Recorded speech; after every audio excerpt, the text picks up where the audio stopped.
पाचेरी भुशुड़ी दुई छात्री मृत। एभली अभावनीय घटना देखा मिली गजपति जिला आर उदयगिरी थाना रुबुड़ीसिंह प्राथमिक विद्यालय खेलुवा बेले पाचेरी सह फाट गोटे भुशुड़ी होई पड़ी जाइथिला, जहा फल दुई छात्री चापी होई मृत्युवरण करथिले।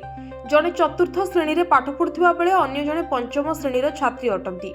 ए दुखद घटना पर गाँव में गोटे प्रकार शोकर छाया खेली जाइथिबा बेले घटनास्थल में आर उदयगिरी पुलिस पहुंची तदंत जारी रखिछि। एथिसह दुई छात्रींकर मृतदेह को पारलाखेमुंडी जिला मुख्य चिकित्सालय को पठाई दिया जाइछि।